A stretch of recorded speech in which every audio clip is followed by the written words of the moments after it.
Politik Islam itu sudah ada nilai-nilai yang harus dilakukan. Kita belajar dari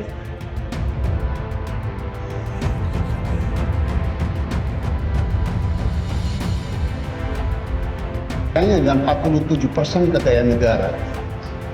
Iya, 4 orang kaya, Prof. Tuh, ada datanya semua, saya insya Allah.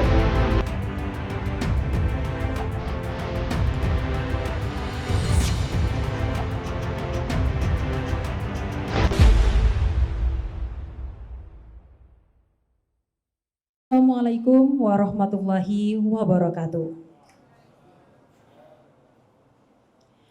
Innal hamdalillah nahmaduhu wa nasta'inuhu wa nastaghfiruhu wa na'udzu billahi min syururi anfusina wa min sayyiati a'malina. May yahdihillahu fala mudhillalah wa may yudlilhu fala hadiyalah. Asyhadu an la ilaha illallah wa asyhadu anna Muhammadan abduhu wa rasuluh la nabiyya ba'dah.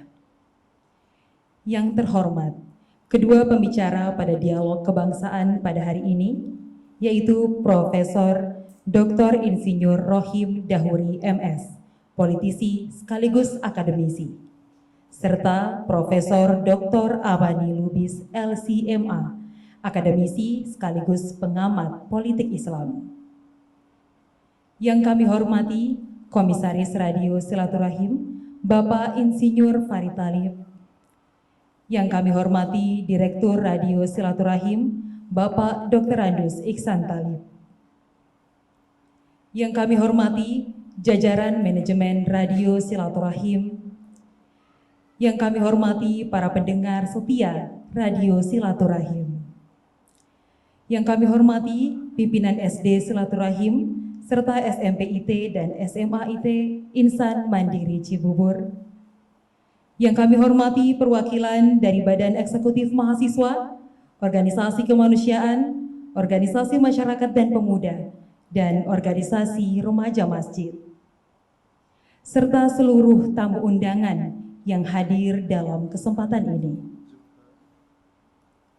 Pertama dan yang paling utama, marilah kita ucapkan puji syukur kita kehadirat Allah Subhanahu wa Ta'ala, karena atas limpahan rahmat dan karunia-Nya pada hari ini, Jumat 1 Rabiul Akhir 1446 Hijriah, bertepatan dengan 4 Oktober 2024, kita semua dapat berkumpul di pendopo Rumah Makan Bawah Pohon, Cibubur, Bekasi, dalam keadaan sehat walafiat, untuk mengikuti acara dialog kebangsaan dengan tema merawat keutuhan bangsa dengan politik moral di tengah politik kekuasaan. Kegiatan ini menjadi salah satu rangkaian peringatan Milad Rasul ke-15 tahun pada 9 September 2024 lalu. Selain itu, dialog kebangsaan ini juga digelar berkaitan dengan pesta demokrasi tahun ini yang akan memasuki babak kedua, yakni pemilihan kepala daerah atau Pilkada 2024. Radio Silaturahim berharap dialog kebangsaan ini dapat memberikan jawaban atas pertanyaan besar, apa yang salah dengan politik kita hari ini, serta memberikan pencerahan untuk rakyat dalam menghadapi Pilkada 2024. Sholawat bertabur salam semoga selalu tercurahkan kepada junjungan kita Nabi Muhammad SAW, kepada keluarganya, sahabatnya, serta seluruh pengikutnya yang senantiasa mengamalkan sunnah-sunnahnya. Amin ya robbal alamin. Hadirin yang kami hormati, marilah kita buka acara ini dengan membaca Al-Fatihah. Bismillahirrahmanirrahim. Alhamdulillahirabbil alamin. Ar-Rahmanirrahim. Maliki yaumiddin. Iyyaka na'budu wa iyyaka nasta'in. Ihdinas siratal mustaqim. Siratal ladzina an'amta 'alaihim ghairil maghdubi 'alaihim waladdallin. Amin. Untuk menambah keberkahan pada acara hari ini, marilah kita simak pembacaan ayat suci Al-Quran yang akan dilantunkan oleh Ustadz Algi Fahru Rozi. Kepadanya dipersilahkan.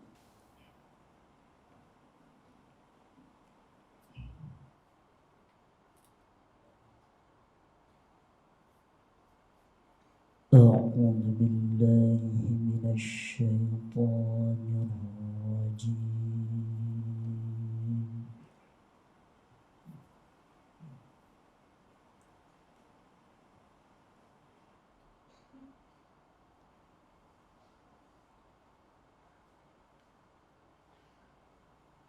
بسم الله الرحمن الرحيم.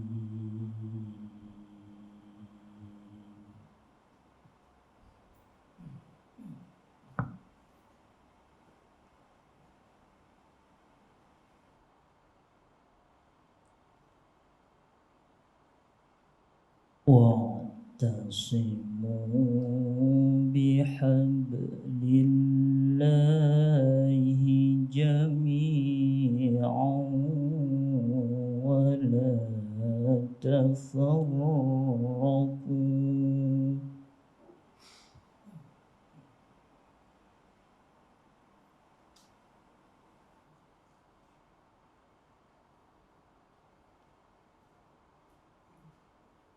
واذكروا نعمة الله عليكم إذ كنتم أعداء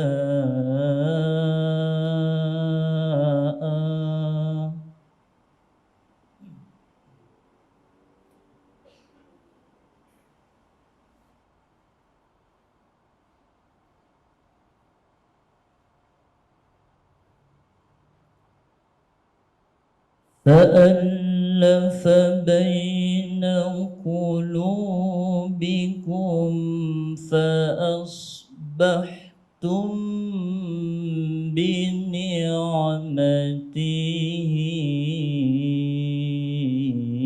إخوانا.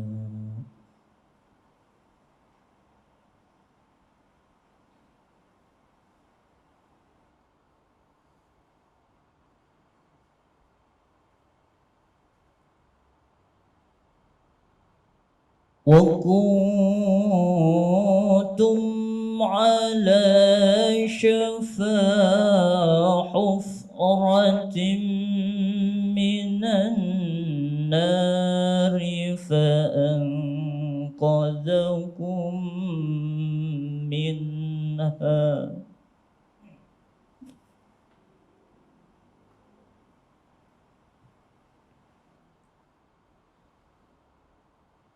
كذلك يبين الله لكم آياته لعلكم تهتدون.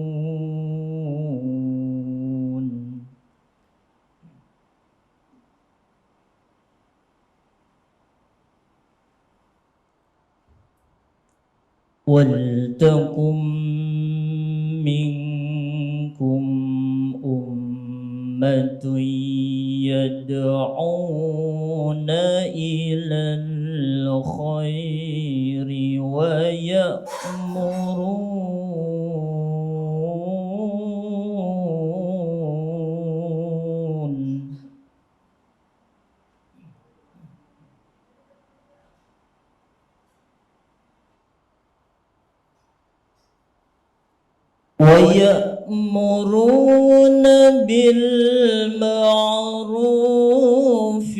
وينهون عن المنكر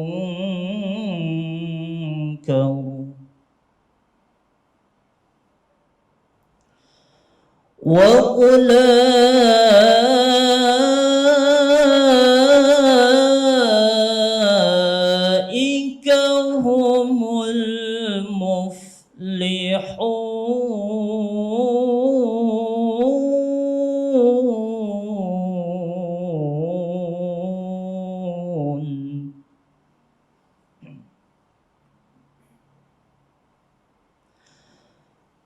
ولا تكونوا كالذين تفرقوا واختلفوا من بعد ما جاءهم البينات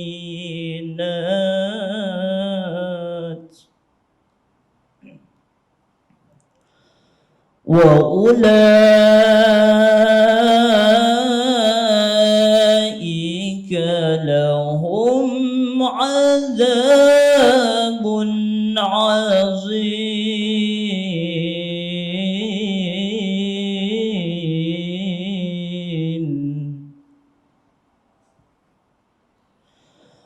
وأولئك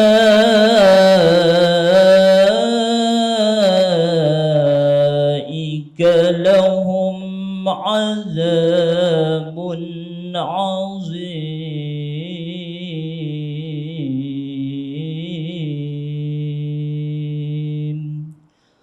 صدق الله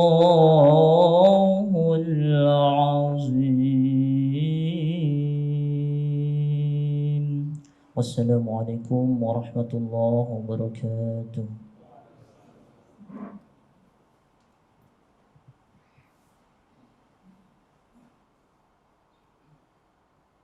Maha benar Allah dengan segala firman-Nya. Semoga ayat yang telah dibacakan dapat memberikan keberkahan kepada kita semua yang mendengarkan serta yang membacakan. Amin ya robbal alamin. Hadirin yang kami hormati, selanjutnya adalah menyanyikan lagu kebangsaan Indonesia Raya. Hadirin dipersilakan untuk berdiri.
Hadirin dipersilakan duduk kembali.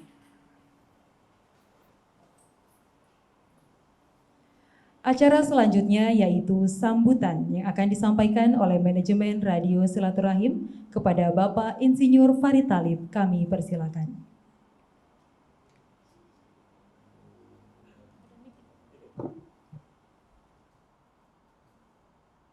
Assalamualaikum warahmatullahi wabarakatuh. Allahumma salli ala Sayyidina Muhammad wa ala ali Sayyidina Muhammad fil alamin innaka hamidum majid. Yang terhormat dan yang saya banggakan, pembicara kita Profesor Dr. Ibu Haja Amani Burhanuddin Umar Lubis, LCMA, akademisi sekaligus politik di dalam dunia Islam. Juga pembicara berikutnya adalah yang saya dapat informasi sudah hadir, cuman lagi sholat di Masjid Silaturahim, Profesor Dr. Insinyur Rohmin Danuri, MS, politikus yang juga baru saja dilantik menjadi anggota Dewan. Juga para pendengar Radio Silaturahim, Badan Eksekutif, para hadirin, para kepala sekolah, SD, SMP, insan mandiri. Alhamdulillah, terima kasih wabil khusus kepada narasumber yang sudah meringankan dan juga para pendengar hasil melangkahkan kakinya, kita bersilaturahmi, merajut silaturahmi di tempat ini yang memang dari sejak dahulu sering dimanfaatkan, digunakan untuk pertemuan-pertemuan di dalam berdakwah maupun acara-acara keagamaan. Alhamdulillah sudah 15 tahun Rasil berdiri, tidak terasa. dan sudah banyak rangkaian yang dilaksanakan dari mulai tanggal 9 September sampai dengan hari ini. Dan pada saat ini, karena memang bertepatan juga berkaitan akan diadakannya pilkada serentak se-Indonesia, dan juga Rasil bukan hanya berdakwah tapi juga memberikan pembelajaran-pembelajaran yang berkaitan dengan masalah bernegara yang baik, berpolitik yang baik, dan mungkin nanti dari dua narasumber yang memang sudah paham dan memahami keadaan kita saat ini, mudah-mudahan kita dapat menimba ilmu yang manfaat untuk bekal kita, untuk menjadi patokan atau pedoman kita, pemikiran kita, dengan harapan Indonesia akan lebih baik lagi ke depan. Itu saja mungkin sambutan dari saya untuk yang hadir di sini. Mohon maaf. Assalamualaikum warahmatullahi wabarakatuh.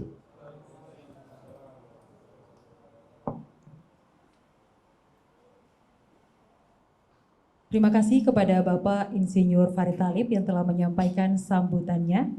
Sebelum melangkah ke acara selanjutnya, kami informasikan kepada para tamu undangan untuk mengisi bangku di bagian depan terlebih dahulu, karena tamu undangan selanjutnya masih terus berdatangan. Kami sampaikan sekali lagi bagi para hadirin sekalian, diminta untuk mengisi bangku di bagian depan terlebih dahulu.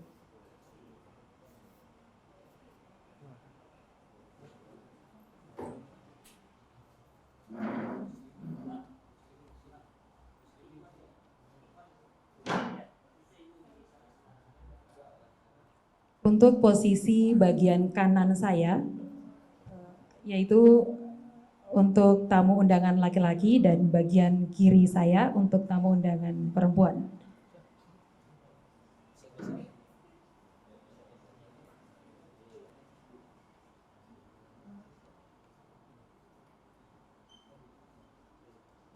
Bagi para tamu undangan yang masih berada di luar pendopo, di dalam masih ada kursi-kursi yang kosong, bisa diisi terlebih dahulu.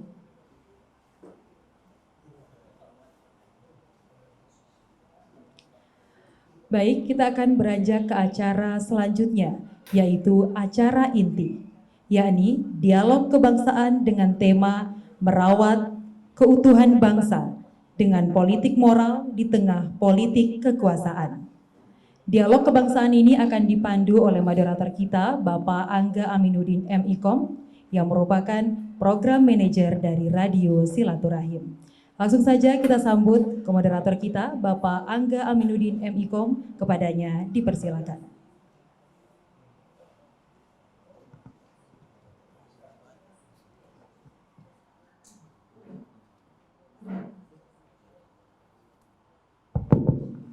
Bismillahirrahmanirrahim. Assalamualaikum warahmatullahi wabarakatuh.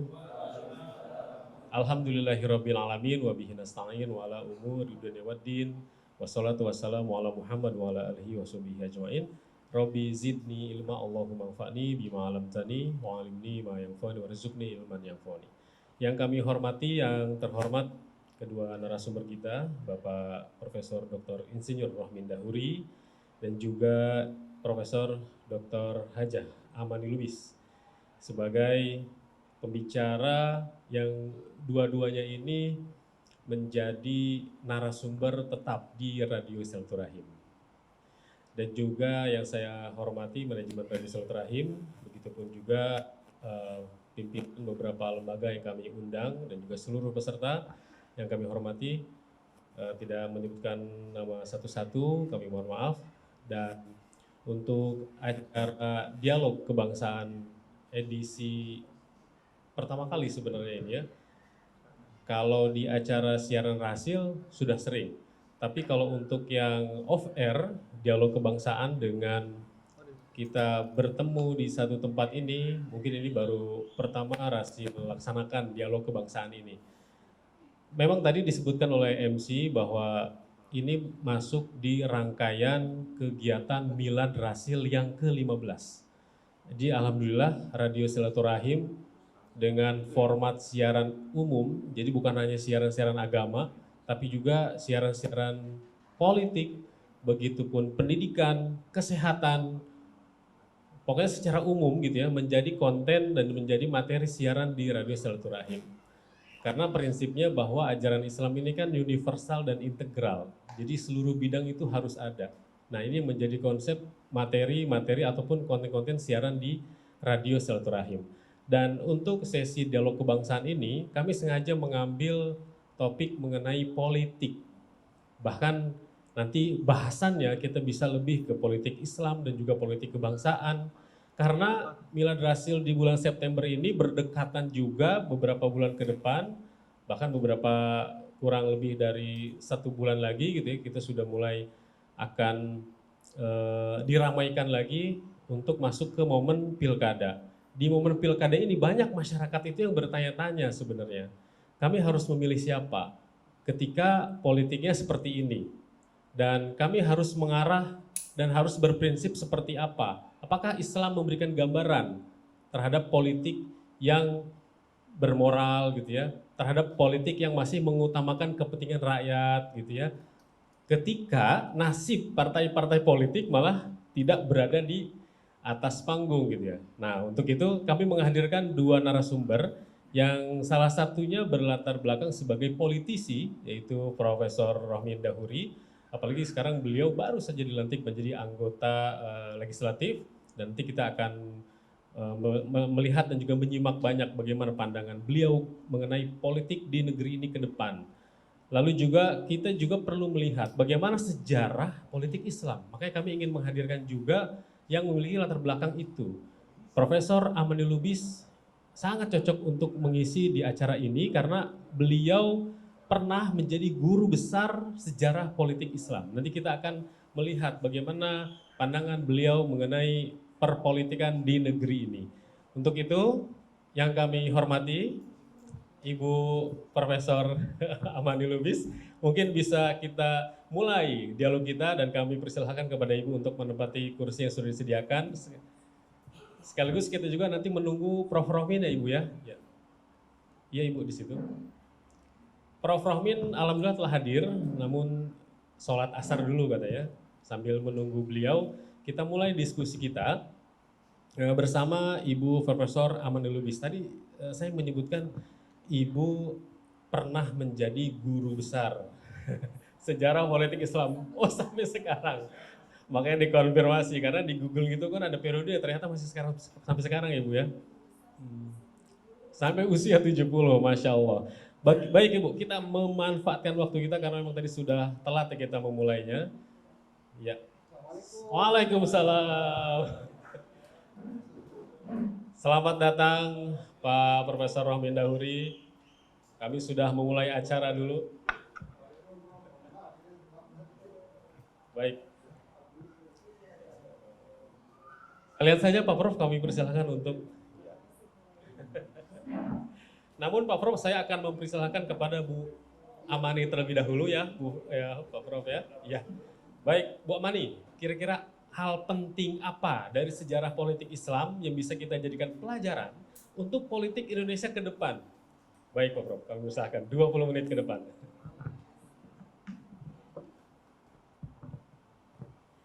Assalamualaikum warahmatullahi wabarakatuh. Alhamdulillahirabbil alamin wa bihi nasta'in ala umurid dunya waddin. Wassalatu wassalamu ala asyrafil mursalin Sayyidina Muhammad sallallahu alaihi wasallam wa ala alihi wa sahbihi ajma'in, amma ba'd. Yang saya hormati Profesor Rohmin Dahuri, terima kasih ini saya izin ya mengawali diskusi ini. Terima kasih Ustadz Angga telah memberikan pengenalan ya tentang saya. Ya, saya masih guru besar sejarah politik Islam, guru besar di Prodi Hukum Tata Negara, Fakultas Syariah dan Hukum UIN Syarif Hidayatullah Jakarta. Alhamdulillah. Jadi senang sekali diundang kali ini sehingga bisa menyampaikan ya unek-unek dan bahkan tadi menanggapi apa yang menjadi kerisauan masyarakat, kemudian apa yang harus kita lakukan, kira-kira itu perlu untuk didiskusikan. Ya, alhamdulillah. Menurut saya politik Islam itu adalah yang bisa menjamin stabilitas dan kesejahteraan umat atau bangsa atau rakyat. Mengapa? Karena diminta atau dalam teori politik Islam, keberadaan pemimpin adalah wajib, darurah, wajibun, ya, wajibul wujub, bahkan ya, wujud, wajib al-wujud, harus ada pemimpin tertinggi bagi umat, bagi bangsa. Jadi kita semua sudah memahami bahwa proses yang ada di Indonesia khususnya dengan sistem pemilu, kemudian ada pemilihan pilpres, ada pilkada, itu merupakan suatu yang wajib kita ikuti. Bukan hanya sekedar dari atas diperintahkan kita ikut pilkada dan pilpres, bukan demikian. Itu adalah wajib dari segi keagamaan. Karena tugas agama tugas politik ya, pemerintahan dalam Islam adalah lihirasatiddin wa siyasat ad-dunya. Jadi untuk menjaga agama, keberagamaan, agamanya apapun itu harus dijaga oleh negara. Kemudian untuk mengatur dunia ini agar tujuannya adalah untuk menyejahterakan masyarakat, membangun masyarakat, menjadikannya berkarakter baik sehingga bisa melakukan hal-hal yang baik juga, optimis terhadap hal-hal yang positif, kemajuan, pemberdayaan, serta keadilan, persamaan, prinsip-prinsip dan karakter seperti ini bisa dicerna oleh masyarakat sehingga bisa berlangsung pembangunan nasional dengan baik.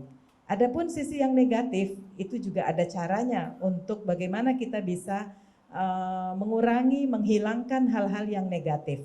Tentu utamanya adalah supremasi hukum. Nih kalau kita bicara dari politik Islam, dari zaman dulu, sejarah dari masa Rasulullah SAW hingga sekarang, paling utama adalah untuk keadilan, persamaan, dan toleransi harus ada supremasi hukum. Nah mungkin kalau itu menjadi kekurangan kita ya sekarang. Nah kewajiban kita juga untuk membenahi, bukan kita jadi apatis atau kita tidak peduli. Nah, kalau saya memang tidak berpolitik praktis ya Prof ya, walaupun banyak yang ngajak-ngajak, tapi saya cukup di kelas saja. Saya ingin membina politikus dari dalam kampus supaya berakhlak.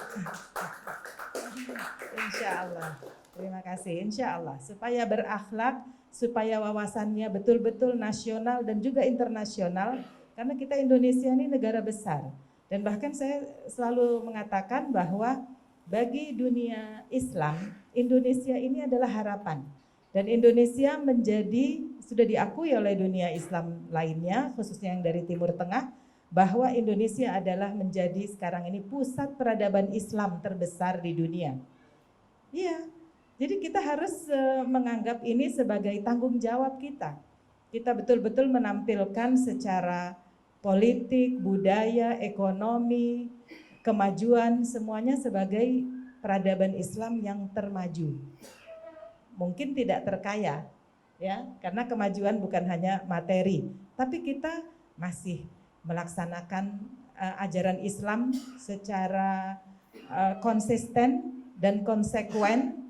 Ya, ciri-ciri keislaman, keberagamaan di Indonesia sangat kuat, dikagumi dari kalangan luar negeri. Misalnya yang taat beragama, kemudian banyaknya pesantren ya, yang menjaga itu tadi tradisi keislaman, karakter bangsa dijaga dari masa generasi masih muda, di madrasah, sekolah-sekolah juga, guru-guru juga semua di taraf pendidikan dasar dan menengah, karakter bangsa dan budaya luhur itu dikembangkan.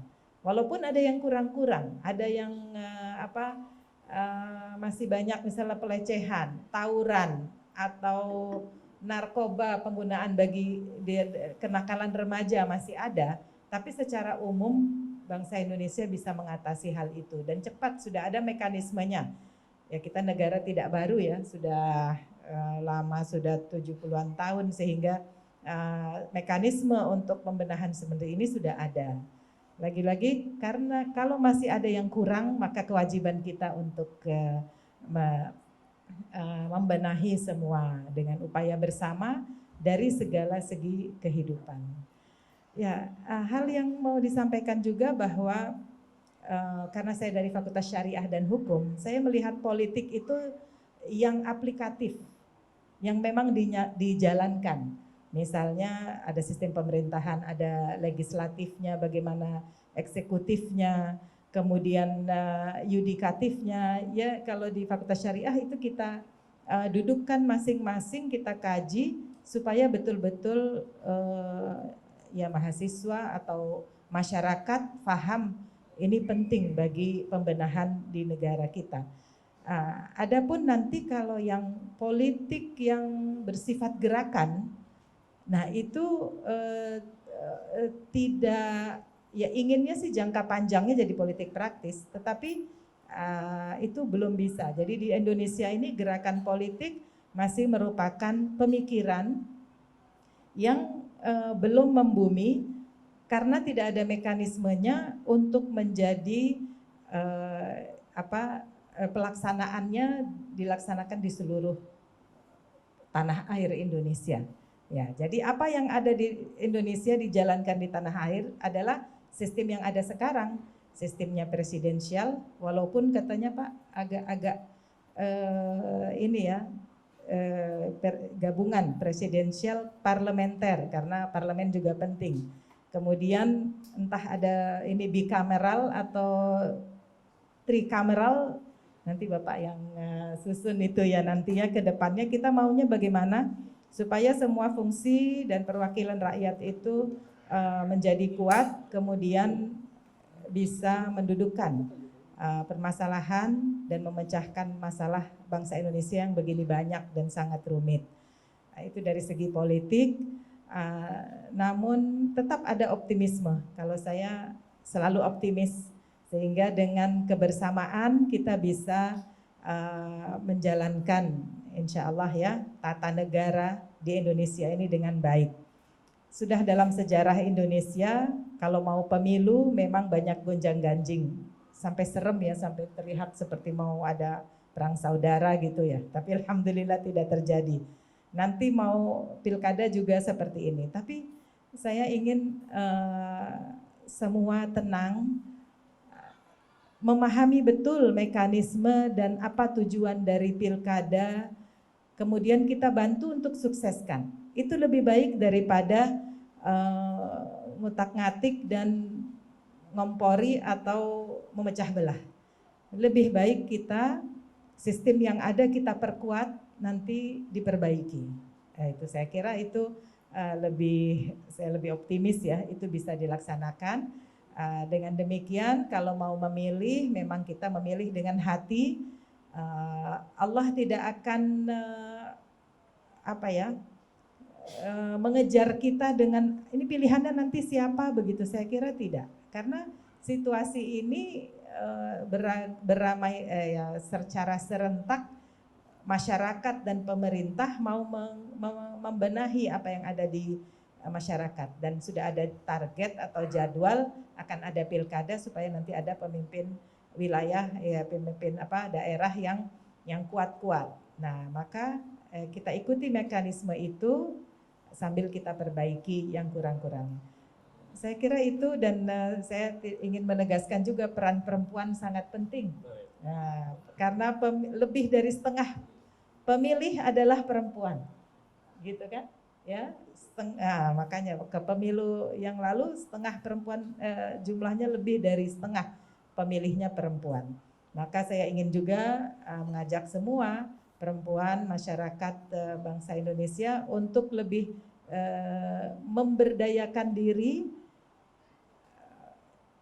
menambah wawasan agar bisa memilih dengan baik dan yakin bahwa bisa juga berpartisipasi di dalam masyarakat dengan baik. Perempuan sekarang ruang geraknya sudah sangat luas, tidak ada alasan lagi untuk dia tidak berkontribusi positif di dalam masyarakat. Dan itu yang kita nanti supaya bersama dengan laki-laki kita bisa memajukan bangsa Indonesia. Insya Allah. Amin ya Rabbal Alamin. Amin. Terima kasih Pak. Baik Pak Prof. Izin satu hal Pak Prof Ibu Prof sebelum saya ke Pak Prof Rohmin. Ada istilah politik Islam, Islam dan politik. Lalu ketika melihat kenyataan saat ini, gitu ya, hanya tinggal Islamnya hilang. Ada partai politik Islam, tinggal partai politik Islamnya hilang. Itu bagaimana Bu Prof melihat fenomena itu? Gitu. Jadi pertanyaan masyarakat gitu. Ini Islamnya kemana gitu ya yang awalnya mereka teriakan. Ya, menurut saya ini semuanya kesepakatan. Tidak mesti harus ada dalam partai terus namanya Islam, tidak mesti begitu. Kalau ada juga bagus, silahkan dikembangkan, tapi kan tidak perlu harus di nomor satu. Karena banyak hal yang lain yang mempengaruhi besar kecilnya partai. Ya, jadi partai Islam insya Allah kalau di Indonesia semuanya ada.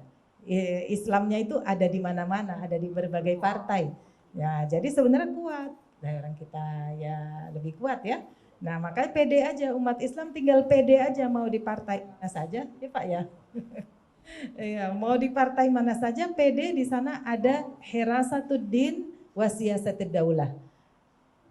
Yang lain melaksanakan hirasatuddin membela agama, ya di pihak lain ada yang mengatur negara. Negara akan kuat kalau agama juga diperhatikan dan jadi kuat. Jadi saling mendukung. Kalau tadi pikirannya Ustadz Angga, kok ada politik Islam tidak terlalu kuat, itu berarti masih mendikotomikan bahwa di dalam politik itu ada yang Islami dan ada yang tidak Islami. Ini tidak benar. Ya, karena politik itu netral. Semua milik semua agama, tidak bisa di politik yang praktis ya, yang memang dilaksanakan di negara tidak di labelkan Islami, tapi karena harus ada pendaftaran partai, namanya apa, jadi dan ada visi misi, tujuan, sasaran dan lainnya, maka ada yang mengkhususkan diri sebagai politik Islam. Juga tidak perlu dibandingkan dengan yang besar yang kecil, kok politik Islam jadi kecil. Kita menghargai semua partai yang mempunyai label Islam, berjuang atas nama Islam kita hargai. Tidak usah dibanding dengan yang lain karena masing-masing punya situasinya, punya konstituennya, punya situasinya masing-masing begitu. Saya kira itu Pak. Baik, terima kasih Ibu Profesor Ramani. Selanjutnya kita akan menyimak bagaimana pandangan Profesor Rohmin Dahuri mengenai politik kekuasaan versus politik moral atau politik adab. Pasca Pilpres 2019, bahkan yang terbaru Pilpres 2024, banyak yang melihat bahwa politik adab di negeri ini sepertinya sudah hilang.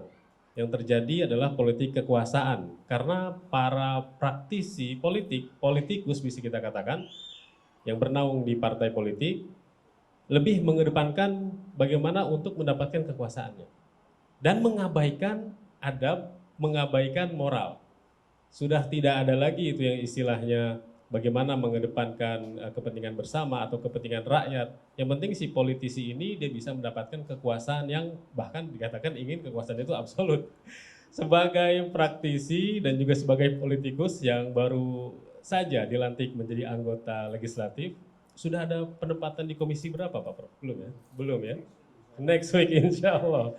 Bagaimana Pak Prof untuk memberikan pencerahan kepada kita mengenai fenomena yang terjadi politik di negeri ini dengan latar belakang politik kekuasaan versus politik adab tadi. Kami persilakan Pak Prof. Bismillahirrahmanirrahim. Assalamualaikum warahmatullahi wabarakatuh. Alhamdulillah wa syukurillah wa la haula wa la quwata illa billah.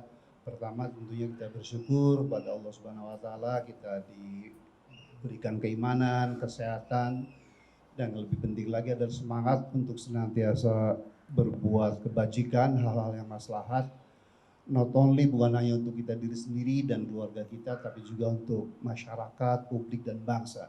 Kehadiran kita di diskusi kebangsaan saat ini meneguhkan saya bahwa kita semua adalah concern ya, dengan masyarakat kita, dengan bangsa kita.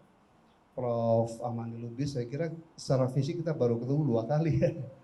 Pertama waktu halal ijmi ya, walaupun saya pengagum Prof di secara maya gitu ya.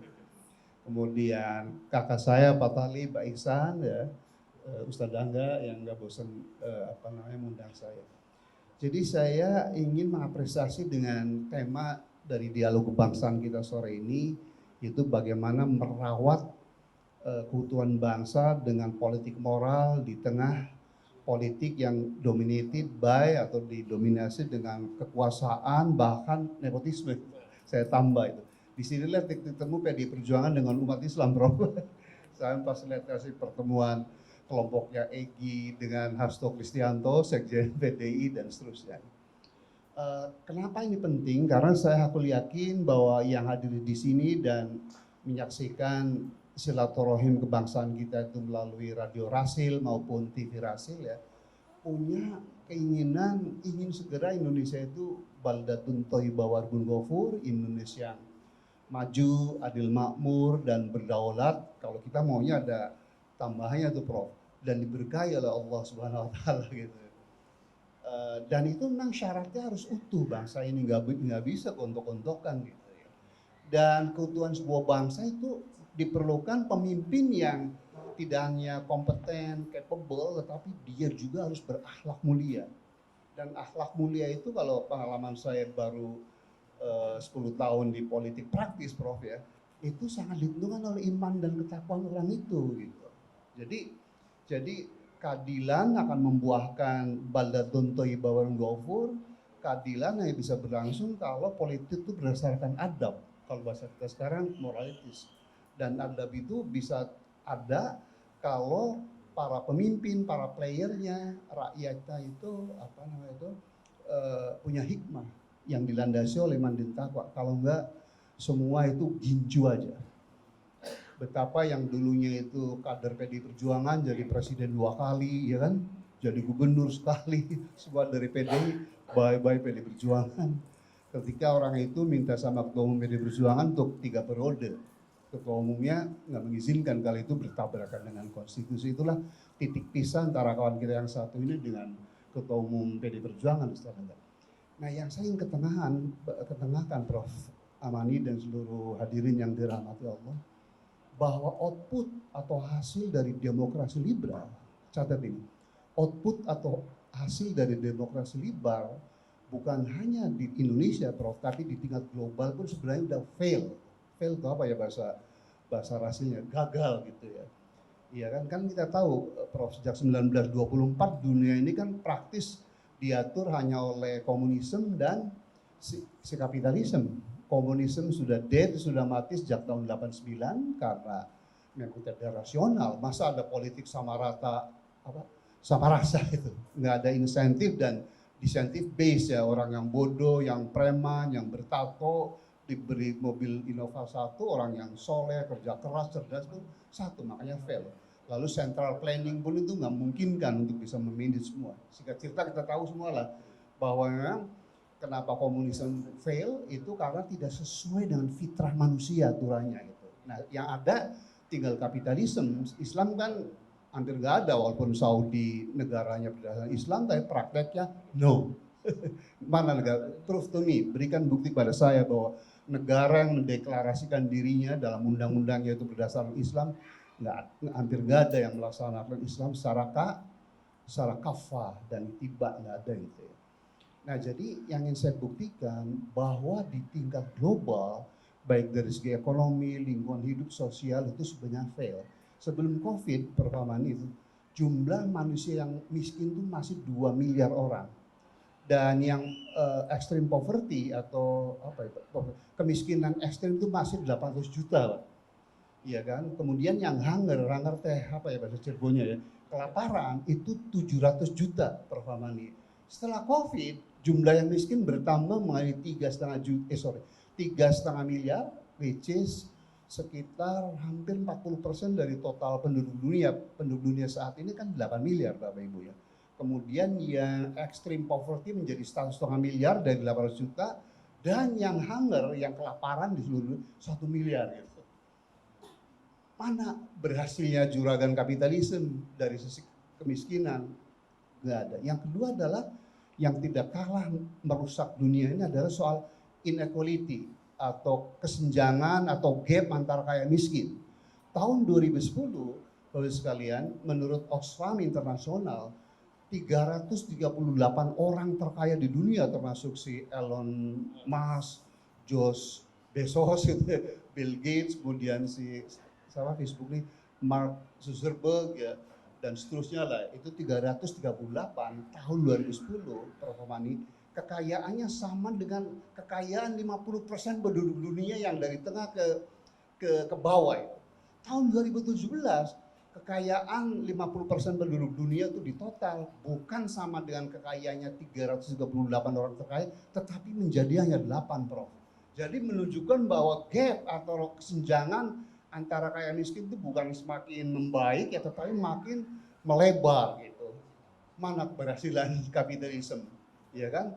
Dari segi lingkungan hidup kita tuh mengalami apa yang dinamakan dengan triple ecological crisis. Yang namanya pollution itu bahasa Sumatera Utaranya gitu. Itu pencemaran. Kalau saya paparkan itu bisa 1 semester sendiri itu mengenai marine pollution itu. Plastik segala macam gitu. Nah, kalau dalam Islam kalau kita membuang sampah, mencemari, mengotori lingkungan, kita berarti melaksanakan Islam enggak? Tell me, katakan. Enggak, karena ada hadis sahih bahwa kebersihan adalah sebagian dari iman. And sadly, yang menyedihkan, ternyata sungai paling tercemar di seluruh dunia, sungai mana tebak? Citarum, Citarum.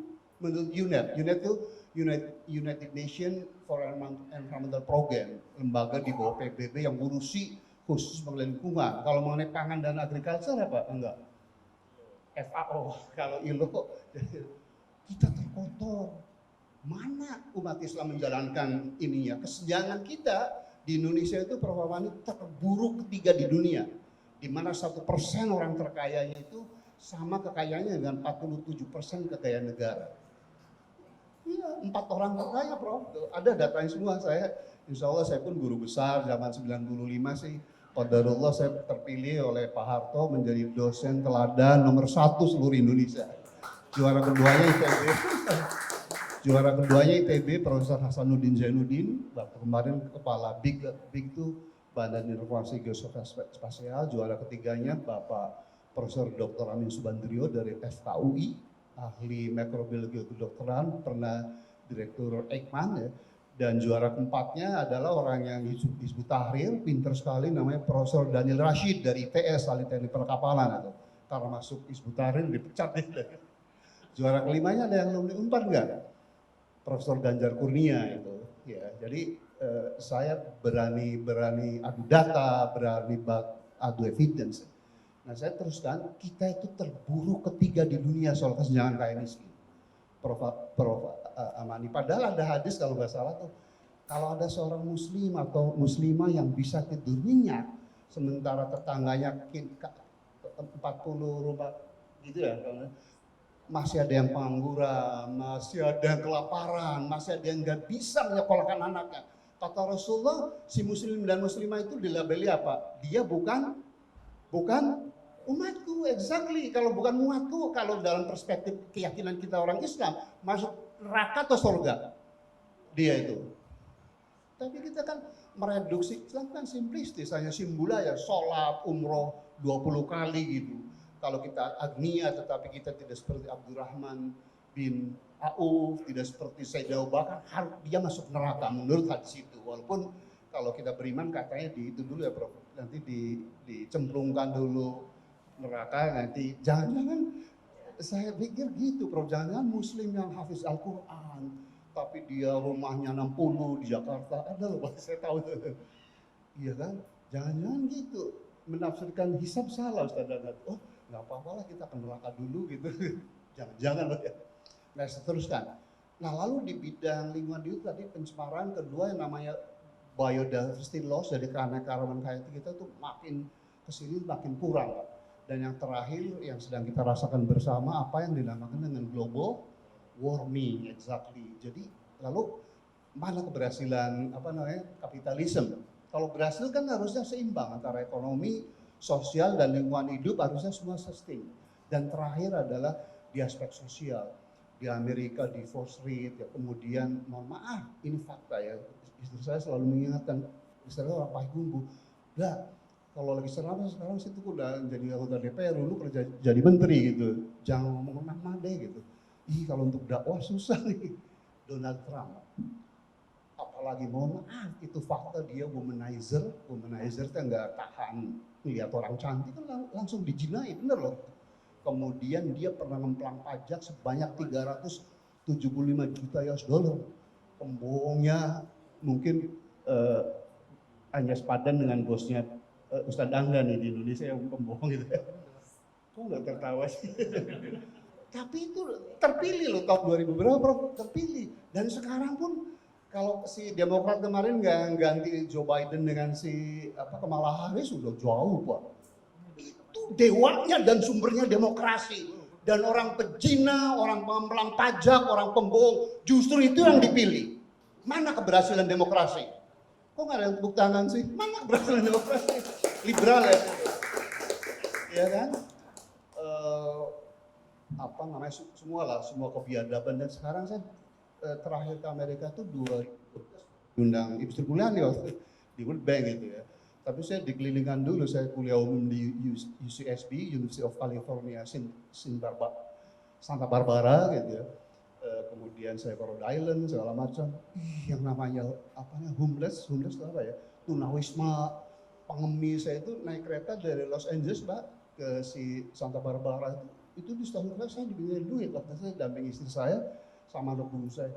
Singkat cerita di Amerika tuh sekarang benar-benar declining tuh, yang namanya pengangguran banyak dan seterusnya gitu. Sementara orangnya terkaya di dunia tuh 8 orang itu. Sekali lagi, mana keberhasilan kapitalisme? Ya kan? Nah, untuk Indonesia situasinya lebih seru. Jadi saya kira itu datanya ada. Saya sebenarnya nyiapkan slide itu panjang sekali Prof itu. Pertama dari segi ekonomi ya, kalau dari ekonomi makro sih nampaknya kita oke-oke saja gitu ya. Tapi data dari Profesor Hati Basri, data dari McKinsey Institute dan dari Lembaga Ekonomi UI, sesungguhnya potensi pertumbuhan ekonomi Indonesia itu 10% Pak, per tahun. Jangan Pak Jokowi 10 tahun ini ada yang nggak udah berapa persen pertumbuhan ekonomi Indonesia? Rata-rata 4,9%. Dan saya kira kalau kita sering ikuti Kompas, Jakarta Post, Tempo, dan media mainstream lainnya kayak si Metro TV, saya kira tahu ya, penyebab utama kenapa potensi pertumbuhan ekonomi kita yang harusnya 10% itu hanya bisa 4,5% in the last 10 years, dalam waktu 10 tahun terakhir yang dipimpin oleh bosnya Ustadz Angga, itu karena ada barrier to entry. Karena hampir semua menteri, anaknya dia sendiri gitu ya, ikut bisnis Pak. Jadi misalnya deal soal nikel, dan bapak tahu kan berapa korupsi timah saja tuh satu komoditas di Pulau Bangka itu. Ada yang ingat nggak angkanya? 300 triliun Pak. Prof Papani. Anggaran kementerian yang pernah saya pimpin selama 4,5 tahun Prof. Tahu nggak berapa? Hanya 7 triliun Mbak. 7 triliun itu Mas apa namanya Mas? Mas Denny, 60% tuh gaji pegawai Pak. Gaji menterinya, dirjen. Jadi anggaran pembangunan Kementerian Kelautan Perikanan yang dulu saya ikhtiarkan zaman Gus Dur dan Gus Dur mengabulkan, itu hanya 40% kali 6 triliun, hanya 2,4 triliun. Maka wajar kalau pelabuhan perikanan kita Prof, yang berkelas internasional hanya 7 itu. Thailand tahu nggak punya berapa? 21. Padahal Thailand garis panjang pantainya Prof hanya 2.700 km. Sepanjang hanya Provinsi Sulawesi Selatan. Indonesia tahu nggak berapa? 108.000 km. We are in terms of coastline the second longest in the world after Canada. Tempat saya kuliah 5 tahun di sana. Tapi itulah. Nah itu yang membuat saya meradang. Nah itulah Prof, mohon maaf ya. Saya tuh dulu kan dosen, wah kodarullah saya sangat harum Pak. Karena proyek Freeport saya ngerjakan, Amdal Zudayat, karena saya top markotop itu. Cuman waduh kok nggak ada power gitu ya jadi dosen gitu. Lalu saya kodarullah dipilih jadi menteri zaman Gus Dur dan Bu Mega. Itu ada power Pak. Di sektor kelautan perikanan, kalau menteri kan pemutus nomor 1 di sektor itu. Iya kan, jadi saya terus terang mundurkan diri dari IPB itu. Ya, dan Nazar kalau ketemu saya selalu, kalau seluruh orang UIN harus berterima kasih sama Prof. Rohmin, karena dulu perubahan dari IAIN menjadi UIN tuh waktu rektor di UI-nya tuh Prof. Azumar Azra almarhum, si rektor 4-nya Prof. Nazar, di IPB-nya rektornya Prof. Aman Wirakartakusuma, ahli teknologi pangan yang paling top, pembantu rektor 4-nya Prof. Mindaurini. Jadi itu 2 minggu tuh Prof. Nazar dan timnya, mohon maaf, ditentir, dikesusungkan gitu ya. Lalu ngejar orang dari International Development, Islamic Development Bank sampai ke Cengkareng tuh berkali seratan dapat itu menjadi UIN gitu ya. Cuman saya jadi ngeri-ngeri sedap tuh kalau UIN misalnya di dalam ada American Corner, lalu banyak lulusan usuludin kan justru nggak pada sholat. Nah, jadi saya teruskan sekali lagi bahwa kapitalisme dilihat dari sudut pandang ekonomi, sosial, dan lingkungan hidup udah fail. Bukan hanya fail, malah hancur, Pak. Nah, di Indonesia sendiri tadi bahwa pertumbuhan ekonomi itu harusnya dari seluruh kamus dan rumus ekonomi, kalau dari negara menengah seperti kita, Bapak Ibu, menjadi negara maju ya, itu minimal pertumbuhannya itu 7% per tahun. Nah, kenapa potensi 10 tapi kita hanya 4,5%, Prof? Sekali lagi dari seluruh kajian dan fakta di lapangan, karena hampir semua pejabat tinggi di Indonesia itu mengikut bisnis, Pak. Jadi dia pasti membuat permen, membuat undang-undang untuk kepentingan perusahaannya, Pak. Clear ya, itu satu. Nah, yang kedua adalah soal kemiskinan. Prof. Amani, kalau menurut BPS tahun 2024 ini data Maret kemarin, orang di Indonesia yang miskin itu sudah turun menjadi 9,2% saja. Karena tahun 70, Bapak sekalian, jumlah orang miskin di Indonesia itu 60%. Sekarang kata BPS sudah hanya 9,2%. Kalau 9,2% dikalikan 280 juta itu sekitar 26 juta, Bro. Nah, tetapi ada catatan nih. Garis kemiskinan BPS itu bukan dianggap, faktanya itu tidak sesuai dengan di kehidupan sehari-hari rakyat, Prof. Karena kalau Bapak sekalian baca definisi garis kemiskinan adalah sejumlah uang yang cukup bagi seorang Indonesia untuk memenuhi 5 kebutuhan dasarnya dalam waktu sebulan. 5 kebutuhan dasar apa, Pak Ustaz? Pangan, perumahan, kesehatan, dan pendidikan. Saya ingin tanya nih sama orang generasi kayak Ustaz Dangan nih ya. Kelihatannya kan tawadu dan waro banget nih untuk makan. Sekali makan 3.000 cukup nggak? Nggak cukup loh. Nggak cukup ya. Iya. Saya Prof dari mulai Unsен saya ngasih kuliah di Syah Kuala, di USU ya. Kalau tanya sama mahasiswa, kalian cukup nggak makan 3.500? Nggak cukup, Prof. Kalau kalian mau jadi hedonis dan kapital, enggak, benar-benar nggak cukup. Katakanlah cukup, Pak Ustaz. Kalau 3.500 kali makan, kalau kita nggak saum kan berarti makan sehari 3 kali. 10.000 lah. Oh, kalau gitu sebulan kan perlu uang 300.000. Untuk 4 kebutuhan dasar lainnya, yakni sandang, rumah, kesehatan, dan hanya 280.000, cukup enggak? Enggak. Nah, karena itu kalau untuk orang-orang yang jujur dan ingin memajukan Indonesia, Prof. Amani mohon izin, garis kemiskinan yang realistis yang tidak munafik adalah garis kemiskinan yang didefinisikan oleh Bank Dunia, Bapak sekalian, yaitu 3,2 per orang per hari. Jadi kalau 30 kan per $96 per orang per bulan. Karena $1 tuh harganya sekitar 16.000, Ustaz Dangga. Jadi garis kemiskinan yang realistis, tidak munafik supaya presidennya senang gitu, itu 1,4 juta. Silakan kalikan tuh $96 kali 15.000 berapa itu 1,4 juta. Prof, kalau kita gunakan garis kemiskinan berdasarkan garis kemiskinan yang realistis yang tidak munafik itu, maka orang Indonesia miskin jumlahnya 112 juta, betul. Dan waktu saya berjuang untuk terpilih sebagai anggota DPR RI di Dapil Jabar 8, yakni Kabupaten, Kota Cirebon, dan Kabupaten Indramayu, saya punya status itu. Saya setahun di sana karena saya nggak ingin sebagai tokoh manaturi lahir dan besar saya di kampung nelayan di Cirebon saya kalah gitu ya. Itu 45% Bapak sekalian. Pak Talib, Bapak kan istrinya orang Cirebon nih. 40 Pak Iksan ya Pak. 40% rumah yang ada di Kabupaten Cirebon, kota Cirebon 40% Prof, di rumah itu dihuni oleh lebih dari 2 keluarga. Apa penjelasannya? Karena orang itu punya anak, anaknya itu nggak kerja sudah kawin, jadi ikut dia. Nanti anak keduanya bekerja, Ustaz Angga, tapi dengan UMR Cirebon hanya 2,4 juta per bulan, bisa beli rumah nggak? That's what happening in our society. Itu yang sedang terjadi di rakyat kita itu. Apa keberhasilan kita? Pemerintah selalu, mohon maaf ya, nah ini istri saya nggak boleh kalau tapi fakta gitu.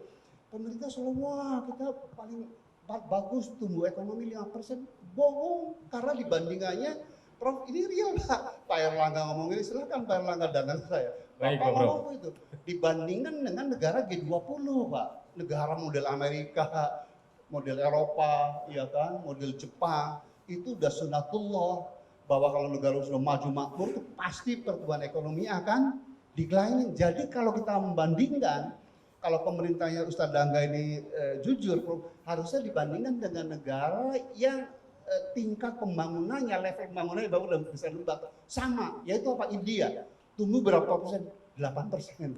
Vietnam 7,5%. Oke, Nah, baik. ini masih panjang nih, Waktunya kita supaya sudah- kita bisa membedakan Iya. bahwa sistem liberal demokrasi itu fail. Saya singkat ya, bahwa Bapak nanti bahan saya bisa saya kasih ya. Jadi di Indonesia pun mirip kesimpulannya, baik dari segi ekonomi, dari segi kesenjangan kaya miskin, dari segi lingkungan hidup, dari segi moral. Mohon maaf Prof ya, menurut data dari mana, perzinahan paling tinggi bukan di Cina Pak, tapi di Indonesia Pak. Ada data dari Monash, mohon maaf, katanya umat Islam di Indonesia yang sholat 5 waktu umat itu berapa, hanya 20% Ustaz. Nah, Prof Amani bayangin nggak kalau yang 20% dipilah lagi mana yang khusyuk? Jangan-jangan yang 10%. Padahal sholat yang ada efeknya, sholat yang bisa menghasilkan tamha anil fahsyah, itu sholat yang khusyuk. Itu yang buat. Nah sekarang saya lompat kedua. Lalu kenapa pembinaan itu penting? Pimpinlah yang menentukan. Dia punya polisi, punya anggaran, punya jaksa agung dan seterusnya. Kalau pada level nasional dan seterusnya. Jadi harusnya kalau negara ingin maju, saya 4,5 tahun jadi menteri dan saya di PDI udah 11 tahun, ya harusnya pemimpin tuh pada apapun 3 kriterianya Prof, yaitu yang capable duniawi, dia itu impact-nya kuat, ya kan. Karena kita negara besar dan kita itu negara penduduk Islamnya paling banyak di dunia, posisi silang, kaya raya sumber harusnya presiden pun bisa komunikasi di bahasa internasional, betul? Ya. Capable dunia banyaklah, melek sekolah. Yang kedua adalah tadi amal akhlaknya yang mulia, tidak pembohong, tidak memaksakan nepotisme, ngerti nih bisa itu. Ingat kan waktu MK harusnya kan untuk jadi wapres kan punya persyaratan apa tuh? Umur, ya kan, itu dipaksakan. Harusnya model Prof Amani, Prof Jimli Asidiki yang protes di situ. Disitulah kehancuran moralitas Pak. Yang dan sekarang nauzubillah min dzalik gitu ya. Ternyata beliau itu sekolah pun nggak jelas. Udah gitu menyusun akun apa namanya? Akun apa? Fufafa, ngeri Pak. Dan mudah-mudahan Pak Prabowo benar-benar berontak setelah dilantik gitu. Bukan ada dendam Pak, tapi harus ada reward dan punishment. Kalau orang yang jahat harus dipanis supaya apa? Supaya ada efek jerak. Supaya tahun 2029 Ustadz Angga jangan milih orang pembohong-pembohong terus. Jadi saya kira, dan terakhir ya, dengan si Pak Din Samsudin, siapa lagi ya, itulah yang mau ada diskusi, Said Didu di kelas saya tuh, ada Refli Harun, lagi diskusi di apa namanya, digeruduk sama preman, ngeri nggak? Pak Din Samsudin itu pernah ketua umum apa namanya, PP Muhammadiyah dan dia di tingkat nasional, internasional, subhanallah, he is respected Indonesian Muslim. Di tanah air kita digeruduk sama preman itu Minggu lalu itu. minggu lalu. Nah jadi ini yang membuat negara yang kaya dengan ini Prof, karena dipimpin oleh orang yang sesungguhnya, mohon maaf, tidak capable duniawi, akhlaknya bejat sekali, pasti iman dan takwa. Dan kalau pemimpin itu capable duniawi dan soleh atau soleha, insya Allah dia akan adil Pak. Kalau adil, insya Allah dan mungkin hampir pasti Prof ya, negara itu akan menjadi baldatun thayyibah wal ghafur. Dan karena kita hidup di bumi Pancasila, monggo monggo bersaing gitu. Teman-teman Kristen, teman-teman Hindu, teman-teman Buddha, dan makanya Bung Karno waktu pidato kan gitu, pemuda Muslim, jangan jadikan negara ini negara Islam, tetapi kalau mau bahwa ayat-ayat Al-Quran dan hadis mewarnai sistem perundangan kita, maka masuklah parlemen. Waktu pidato di anak-anak GMKI Kristen pun gini, anak-anak jangan jadikan negara-negara Kristen, tapi kalau ingin Injil itu mewarnai sistem perundangan, masuklah parlemen. Demikian juga beliau Honda. Jadi Bung Karno kan sebenarnya nasional religius, gurunya mulai dari H.O.S. Cokro Aminoto, Hasan, ya kan, mertuanya sendiri siapa tuh Ibu Bupati itu tokoh Muhammadiyah, tahajud kenceng Pak, itu hebat Pak. Saya kemarin kan 9 hari mendampingi Ibu Mega ke Rusia sama si Uzbekistan kan, dapat itu kita berziarah di makam Imam Al-Bukhari. Mungkin ada anak muda yang nggak tahu tuh, dulunya makam Imam Al-Bukhari itu waktu zaman Uni Soviet itu bengkalai, bukannya ditenggelamkan. Pada waktu itu Bung Karno sebagai diundang oleh si Khrushchev, presidennya Prof. Beliau, saya mau datang tetapi itu pugar dulu, benerin dulu tuh yang namanya, bener Pak, luar biasa Bung Karno tuh membela. Baik Pak Prof. Saya kira itu jaga, dan mudah-mudahan dengan speech yang singkat ini benang merahnya udah ketangkep ya, bahwa sistem demokrasi liberal itu hancur lebur sebenarnya. Dan maka dari itu terakhir nih, maka Ibu Mega pertama ini pernah 2015 mengusulkan jangan proposal terbuka, sekarang terbuka Pak. Jadi antar partai sendiri, mohon maaf kayak misalnya PKS nih di Dapil Cirebon dan apa itu, perang antara TNI sama calon PKS gitu. Karena setiap individu suara terbanyak. Kalau tertutup, partai yang menentukan, partai kan lebih tahu Pak mana yang berkualitas. Itu untuk menjembatani antara demokrasi liberal dengan sila keempat si Pancasila. Hebat loh Megawati, maaf ya faktanya gitu, walaupun ada kelemahannya juga manusia gitu. Saya kira itu aja, saya kalau ngobrol begini bisa sampai subuh tuh. Tapi saya berdoa pada Allah bahwa pertama kita harus yakin bahwa sistem demokrasi liberal itu hanya menghasilkan pemimpin-pemimpin yang didanai oleh oligarki atau pemimpin yang populer, mohon maaf tapi tidak semua ya, karena dia artis Pak. Walaupun makanya saya hati-hati, ada juga artis yang cerdas, nggak apa-apa. Data terakhir ini 80% kepala daerah Prof, menurut survei Kementerian Dalam Negeri tahun lalu itu brengsek dan pecah kongsi. Itulah produk dari demokrasi liberal gitu. Saya kira itu aja, terima kasih. Bila taufiq, assalamualaikum warahmatullahi wabarakatuh. Waalaikumsalam warahmatullahi wabarakatuh. Waktu kita tinggal sedikit lagi, tapi ada 20 menit untuk dialog. Kami persilakan langsung saja ya kepada satu. Saya akan sesi dulu ya. 1, 2, belakang 3. Satu ini tadi duluan. Satu lagi untuk perempuan, oke, 2. Satu lagi di belakang. Nah, belakang Bapak peci putih. Baik. Nah, jadi saya bagi arahnya dulu gitu ya. Singkat saja karena waktu kita juga sangat singkat. Mic-nya ada?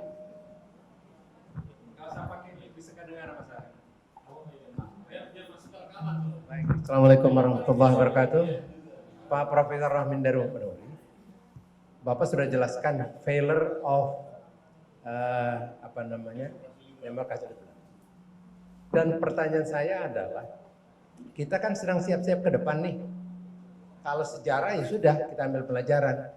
Nah, dalam kondisi di mana kepercayaan masyarakat terhadap partai cenderung menurun karena tersandranya para pemimpin partai yang justru menentukan perjalanan di Dewan Perwakilan, apa yang akan dilakukan Bapak sebagai anggota DPR sekarang? Saja. Terima kasih. Assalamualaikum warahmatullahi wabarakatuh. Baik, selanjutnya silakan.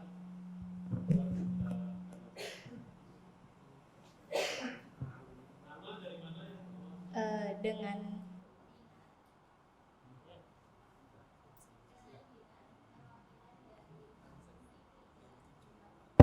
Cek. ya, saya perkenalkan, saya Dinar dari kampus IPRIJA. Apakah boleh bertanya kepada dua narasumber sekaligus? Oke, untuk kepada Profesor Dr. Haji.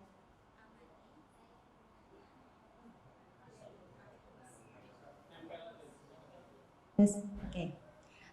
Sejarah apa sih yang bisa kami pelajari sebagai bangsa Indonesia untuk memperbaiki keutuhan bangsa Indonesia ini? Kalau untuk Prof. Dr. Insinyur Rohmin, apa sih solusi jika demokrasi komunisme dan kapitalisme merupakan sistem yang fail? Kayak gitu.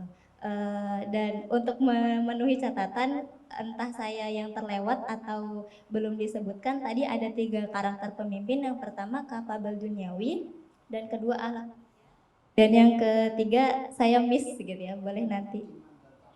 Iman dan takwa. Oke. Dari catatan tersebut, pemimpin mana sih yang sudah memenuhi 3 kriteria tersebut? Terima kasih.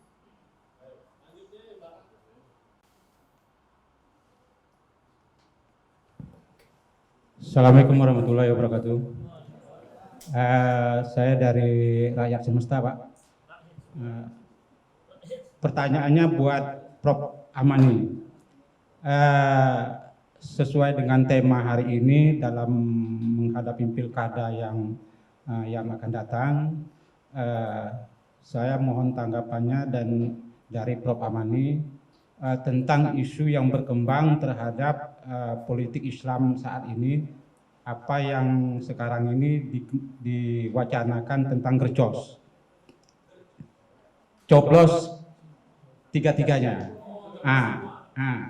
Itu menurut pendapat atau pandangan Prof. Amani terhadap politik Islam saat ini, apakah untuk di Indonesia atau di mayoritas Islam saat ini itu memungkinkan?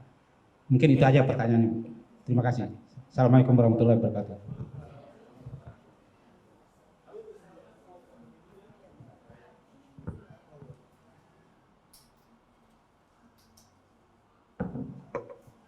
Ya, terima kasih atas pertanyaannya. Tadi Mbak Dinar ya, nanya dari sejarah Islam,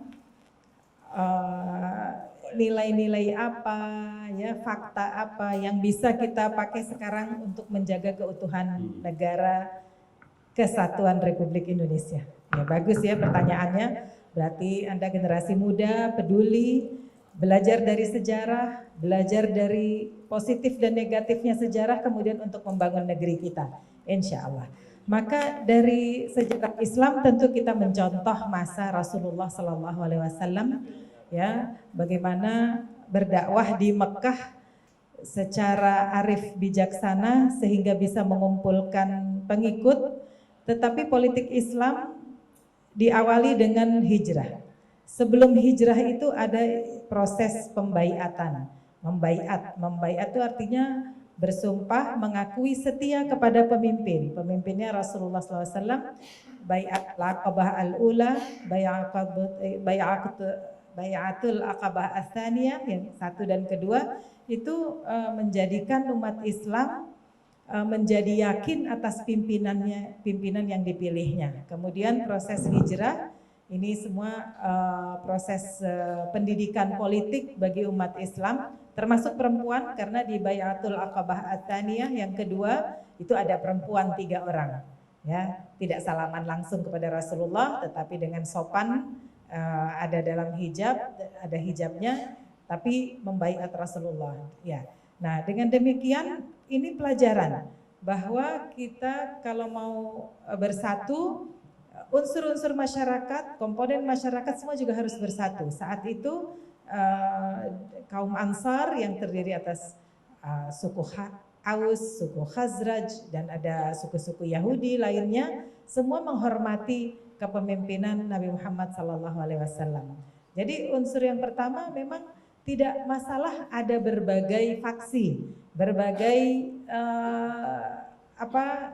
inklinasi atau berbagai partai, tidak masalah. Apalagi beragam yang ada di Indonesia ini sangat beragam ya, keragamannya itu tidak masalah. Asal ada komitmen, kesatuan arah bahwa kita mau mengakui kepemimpinan seseorang.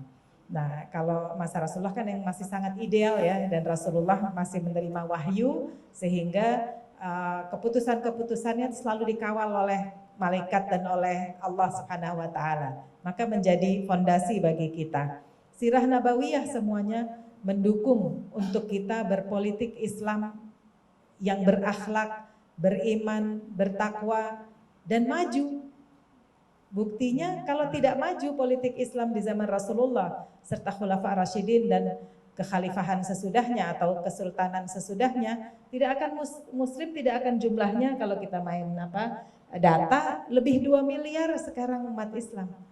Kalau tidak fondasi Islam kuat tidak mungkin sampai sekarang lebih 2 miliar. Dan diakui oleh Vatikan bahwa Islam adalah negara yang paling cepat berkembang mengalahkan agama-agama lain yang sudah jauh lebih lama ada di dunia. Agama Islam kan baru ya 15 abad ya ketika Rasulullah SAW mendirikan negara Madinah. Jadi politik Islam politik itu berarti mencakup bukan hanya pemerintahan, bukan hanya keamanan militer pertahanan, bukan begitu, tetapi hal-hal yang berkait dengan keluarga, berkait dengan ekonomi, hukum, dengan lebih detail lagi apa yang hukum-hukum yang ada dalam Al-Qur'an itu mencerminkan itu politik dan mencerminkan tidak ada dikotomi antara kehidupan beragama dan kehidupan politik. Orang berpolitik harus tahu agama dan membela apa itu misalnya kewajiban zakat, wakaf, semua harus difasilitasi dalam undang-undang supaya bisa dilaksanakan. Saya punya penelitian Pak nih, kalau memang perhatian pemerintah kurang terhadap zakat dan wakaf, bagaimana mengumpulkan dana yang halal, yang juga bisa dikembalikan kepada masyarakat untuk menyejahterakan, itu tidak ada yang sadar Pak. Jadi saya pernah melakukan penelitian tentang kesadaran wanita karir membayar zakat. Jadi seperti saya ini wanita karir sadar tidak membayar zakat mal karena dia punya gaji. Saya ya minimal 2,5%. Minimal Pak. Tidak. Itu ya itu minimalnya. Baik Pak.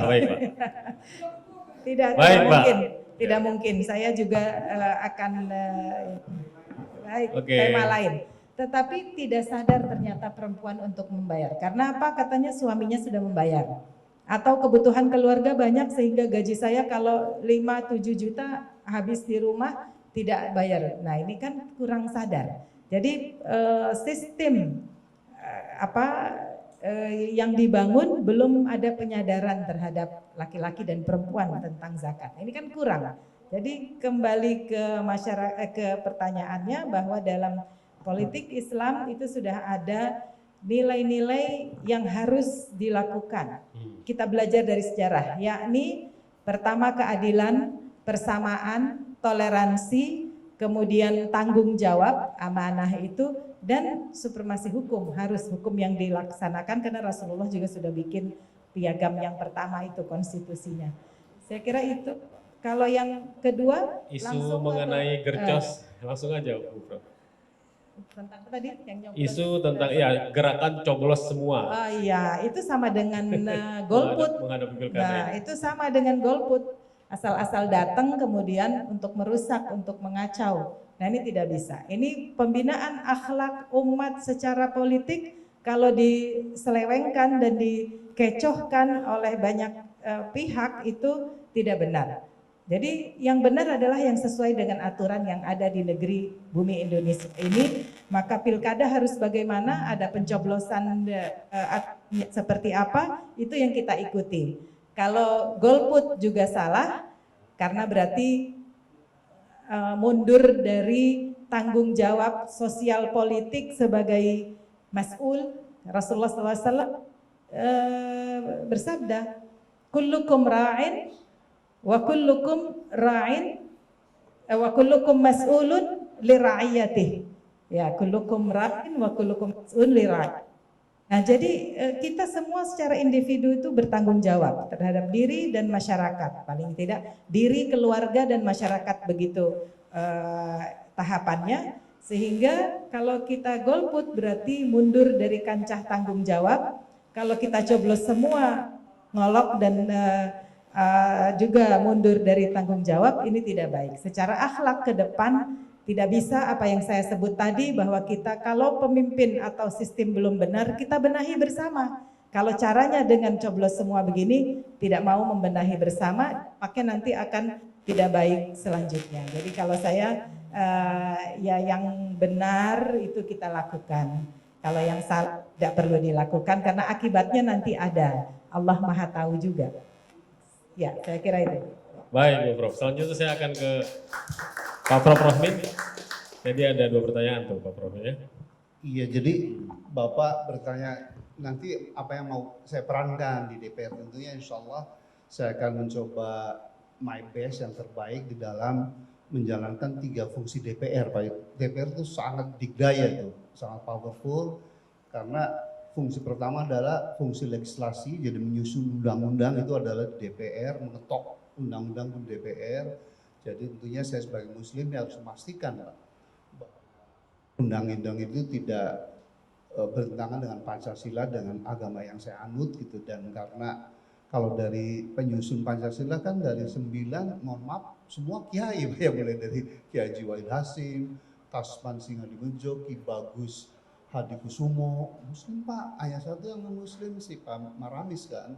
Dan kalau saya baca koreksi saya Prof, kalau saya itu konten sila 1 sampai ke 5 tuh berdasarkan Al-Quran semua Pak. Jadi harusnya betul Prof Aman itu, kita sebagai muslim di negara Pancasila itu nggak perlu minder Pak. Kita lah the owner of this country gitu, karena yang menyusun para founding father kita kan semua kiai-kiai Pak. Aja itu. Yang kedua tentunya fungsi budgeting ya, jadi itu. Dan itu dia Prof Amani yang menurut perhitungan ITB dan UI kan sesungguhnya pendapatan kita nih negara dari sektor energi dan sumber daya mineral, mulai gas dan minyak bumi, batu bara, nikel dan sebagainya, itu 20.000 triliun Prof.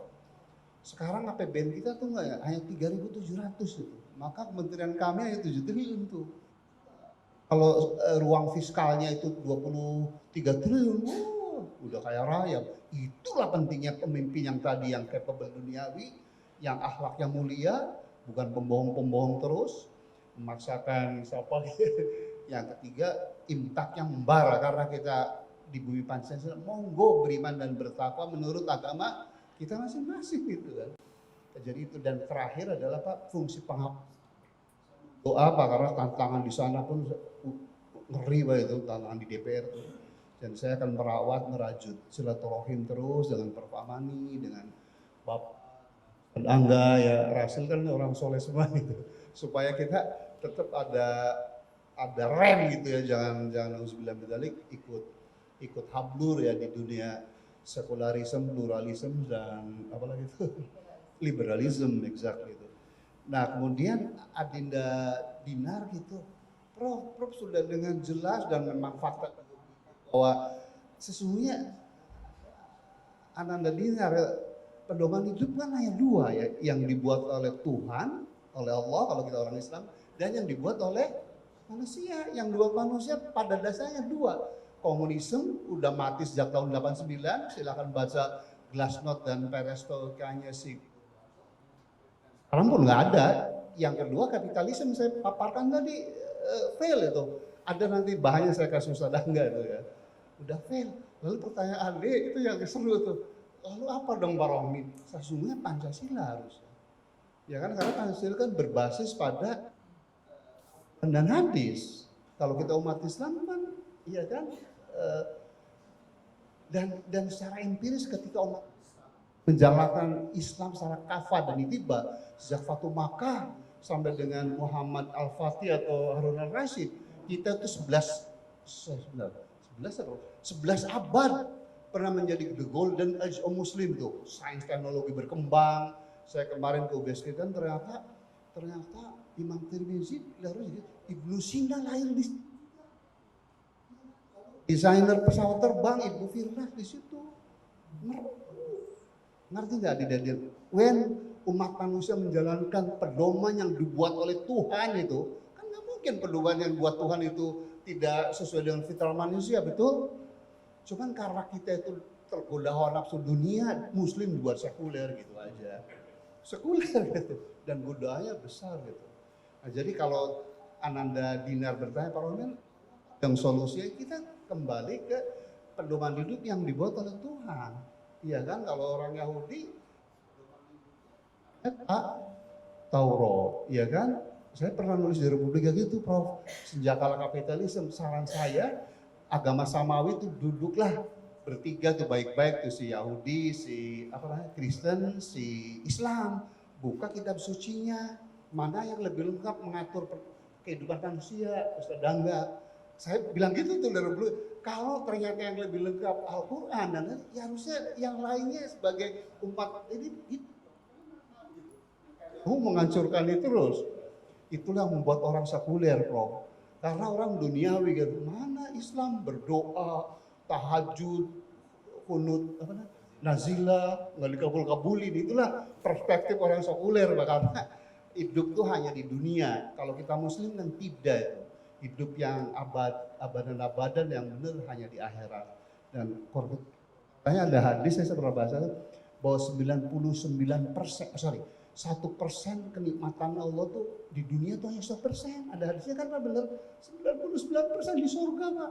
Jadi kalau jalan kita benar, doa kita benar, kalau kita memperjuangkan Gubernur DKI, misalnya tadi si Anies Baswedan tadi tidak dapat tunggangan, walaupun partainya Ustaz Angga PKS juga nggak mau dukung gitu, itu kalau kita udah berikhtiar dan berdoa baik, jangan pernah kecewa, jangan pernah berputus asa untuk terus berbuat kebaikan.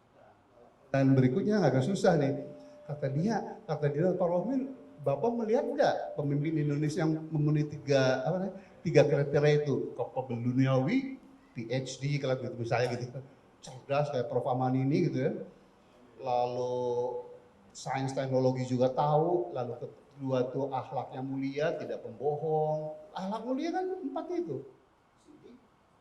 Mana faktornya itu cerdas ya ternyata. Yang keempat tablik, yang bisa public speaking, Pak. Jadi salah penilaian waktu baca pres itu orang yang jago public speaking bilang hanya bisa omong-omong gitu. Saya pernah baca buku politik misalnya, pemimpin yang berhasil menurut kapitalisme yang punya 3 kemampuan. Pertama dulu punya konsep untuk membangun wilayah itu, untuk memperbaiki. Yang kedua bisa dalam bahasa kita kan tablik, Pak, menyampaikan. Dan yang ketiga adalah bisa memobilisir massa supaya menuruti konsep pembangunan dia gitu. Jadi 27 November pilih gubernur, bupati, wali kota yang punya 3 syarat itu. Setuju Dinar? Wah, kalau tanya sama Pak Rohman janganlah, nanti istri saya reminder lagi tuh. Dari 3 kriteria itu, Dinar yang udah kuliah pasti udah bisa wali kota ini belum memenuhi syarat ini. Kalau faktanya gitu, ya jangan putus asa. 27 November pastikan Dinar, cuman jangan nyoblos, ajak orang tua, ajak calon suami kan, dan seterusnya. Kelemahan umat Islam kita hanya berdakwah di masjid, Bro. Saya pernah punya gagasan dengan Ustadz Hilman Fauzi yang lagi training. Ustadz, mari kita bikin rumah mencetak dai. Dai itu yang bisa berdakwah di orang-orang yang muslim yang masih minum arak, muslim yang belum sholat. Jauh dari kalau model propaganda saya kan dakwahnya di masjid, Bro. Hanya di ISMI dan kami yang sebenarnya sudah nggak perlu didakwahi gitu. Sampai begitu Dinar, Pak Rohman berpikir harusnya ada ustadz ya. Saya tadinya berharap sama Gus Miftah, wah bagus nih bisa. Coba kesini agak gini. Saya kira itu aja. Semoga kita tetap diberi hidayah oleh Allah supaya kita sehat, produktif, dan jangan hanya kerja sendiri tapi dakwah. Karena kan kita berdakwah kan mengajak. Kalau Indonesia ingin baldatun thayyibah wa rabbun ghafur. Terima kasih. Baik. 5 menit lagi, 1 penanya aja. Oke, baik, silakan Pak. Kasihan, selalu banyak yang mau nanya, waktunya sudah habis. Singkat saja Pak. Bismillahirrahmanirrahim. Assalamualaikum warahmatullahi wabarakatuh. Waalaikumsalam. Nama saya Muhammad Syah. Saya presiden AFC. AFC itu tadinya nama artinya Anies Fans Club. Tapi sekarang saya punya dua, AFC Al-Maidah 54 Fans Club. Al-Maidah 54 itu suksesi. Silakan dibaca ya. Saya mau nanya pertama kepada Dr. Amali. Kalau Dr. Amali bilang bahwa kita perbaiki aja, kita ikuti, kita perbaiki. Kita udah tahu semuanya. Eksekutif, legislatif, yudikatif udah bobrok, Pak. Bobrok, mau perbaiki bagaimana coba? Mau dakwah. Masuk ke sana sama aja masuk ke. Oke Pak, pertanyaannya langsung Pak. Sebentar. Ini udah mau azan Pak, waktunya singkat. Ya, ini singkat saja ke Dr. pertanyaannya. Amali. Jadi mau pakai cara apa gitu? Cuma satu yang bisa dilakukan melihat kondisi begitu adalah revolusi. Oke. People power itu untuk Profesor Dr. Amali. Kedua untuk Pak Rohmin Dahuri. Saya melihat tadi Pak Rohmin ketika bicara tentang Jokowi, Pak Rohmin menunjuk itu bosnya Ustadz Angga. Kalau saya lihat sebetulnya bukan Ustadz Angga, bosnya Ustadz Angga, bosnya Profesor Rohmin Dahuri sendiri. Karena Profesor Rohmin ini dari PDI. Kita tahu lah PDI siapa, Megawati siapa. Bapak nggak usah bangga-banggain Megawati seperti apa. Megawati berkelahi sama Jokowi itu Pak, waktunya sudah habis. drama kotor. Ya. Jadi mohon maaf Pak, waktunya sudah habis. Satu dikit lagi Pak, dikit lagi. Kalau bicara soal Bapak perbandingan negara nggak ada negara yang sama-sama Islam. Perbandingan dengan Arab Saudi Pak. Sekarang Bapak bisa lihat Iran. Oke, cukup ya Pak. Luar biasa. Waktunya Oke. sudah habis. Assalamualaikum warahmatullahi wabarakatuh. Waalaikumsalam warahmatullahi wabarakatuh. Singkat sekaligus closing statement dari Ibu Prof. Sekaligus closing statement singkat. Ya. Baik, Waktunya terima kasih. Ya, jadi kalau saya memang orangnya optimis, tadi sudah saya sampaikan, dan tidak ada jalan lain kecuali kita niat baik, husnuzan, dan optimis. Kalau mau revolusi sampai kapan? Tadi saya sudah definisikan politik adalah hirasatuddin yang pertama, yang kedua siyasatud daulah. Kalau revolusi itu berarti hanya satu bagian, hanya mempertimbangkan politik, terus apakah akan jadi baik sesudahnya? Juga masih diragukan, jadi lebih baik kita pilih jalan yang aman, damai, bisa menenangkan masyarakat secara luas, kita benahi. Tidak mungkin saya nanti tidur tanpa membenahi sedikit demi sedikit. Dari saya sedikit, dari ibu sedikit, dari bapak sedikit, insya Allah masyarakat akan tetap baik. Dan demokrasi di Indonesia sudah dewasa. Tidak bisa diajak mau revolusi terus pada nurut, tidak juga. Kemudian jiwa membangun secara nasional di semua bidang, ranah kehidupan juga sudah kuat. Kita ini lagi sedang bangkitnya di samping walaupun banyak masalah tadi, kemiskinan, kebodohan, tidak ada kesehatan, jaminan kesehatan yang baik, belum lagi perumahan dan pendidikan dan lainnya, itu juga masalah tidak akan selesai, tapi kita selesaikan bersama. Itu gunanya berganti kabinet, berganti kepemimpinan untuk mencari terus kebaikan. Itu sudah sunnatullah. Kita tidak bisa mau mengubah sesuatu sesuai dengan kehendak kita. Yang terakhir, ya saya ingin mengatakan bahwa suasana seperti sekarang ini mari kita jaga perdamaian dan kesatuan, karena ini yang akan menjadikan masyarakat lebih kuat untuk membangun negeri ini di masa yang akan datang. Kalau ada su'zan dan juga pesimisme, maka nanti kita juga ke depannya juga kurang untuk membangun negeri. Mari kita kuatkan, insya Allah. Terima kasih. Saya juga mau menyampaikan terima kasih kepada Rasil ini sudah melaksanakan dialog yang bermanfaat. Kepada Prof. Rohmin juga terima kasih, sangat inspiratif. Terima kasih Ustaz Angga. Terima kasih Pak. Assalamualaikum warahmatullahi wabarakatuh. Waalaikumsalam. Selanjutnya Pak Prof, singkat saja Pak Prof. Udah mau azan maghrib. Saya dengan Ustaz Angga itu sahabat sekali, dan saya kira kalau Bapak lihat alur pembicaraan saya, iya saya itu sama kawan kita satu itu kesel sekali. Jadi kalau saya bilang Ustaz Angga bosnya Ustadz Angga itu sebenarnya joke aja gitu ya. Nah yang kedua, kalau saya sebagai muslim yang doif menafsirkan Pak ya, perjuangan menegakkan kalimat Allah itu perlu proses Pak. Kalau Allah itu instan, kenapa itu perlu 23 tahun untuk berhasilnya Islam ya? Tapi perlu proses dan keberagaman. Saya ingat Abu Sofyan kan dulu Rasulullah masuk Islam dan hampir 100% cara dakwah Rasulullah adalah dengan bil hikmah, tunjukkan kata-kata yang menarik ya. Jadi itu proses Pak. Saya di PDI ini Pak. Saya waktu Rakernas PDI di Ancol itu Pak, saya memimpin Pak mengenai sikap politik tadinya. Saya itu tuh kesel aja sama Puan gitu ya. Kesel terus. Kalau Bu Mega kan ingin di luar pemerintahan terus sampai kemarin di Uzbekistan begitu Pak. Saya bujuk Mbak cepet sih lima Prabowo supaya daerah ini ngapain ada pemilu nggak? Sih kalau PD Perjuangan di dalam pemerintahan berarti kan nggak ada checks and balances Pak. Nah ternyata setelah Mbak Puan cerita, kan ada 10.000 orang PD seluruh Indonesia, teman-teman kalau kita tuh terus begini sama Kapolri segala macam gitu, bisa-bisa undang-undang MD3 kan diubah. Undang-undang MD3 kan mengatakan bahwa partai pemenang pemilu otomatis ketua DPR-nya dia mau diubah Pak. Udah gitu AKD pun PDI 2019 kan dapat 3 ketua komisi dan wakil-wakil, itu bisa dirubah juga Pak. Nah kalau dalam perspektif demokrasi, mohon maaf Prof, demokrasi liberal kan kita rugi nangis tua lah gitu Pak, udah partai pemenang tapi nggak, saya ya Allah, oh udah gitu Pak Rohmi yang lebih ngeri di pilkada nanti kelakuan waktu pilpres menang sebenarnya TSM, bansos semua.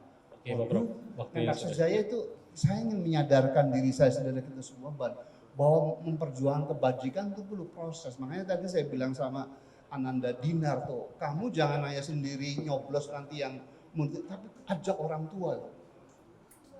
Kita udah sepakat bahwa kita tuh berdemokrasi, ada jalan pemilu. Kalau kita revolusi Pak ya, dan mohon maaf, mungkin saya salah ya, Rasulullah aja tuh 23 years Pak untuk menjadi Islam tuh kokoh, dulu disengsarakan. Saya kira itu aja Pak. Dan mari kita statement. Kita itibaja pada Rasulullah, sejuk, cerdas, menyampaikannya dengan baik, perlu sabar, dan kita terus membangun jamaah kebajikan gitu aja.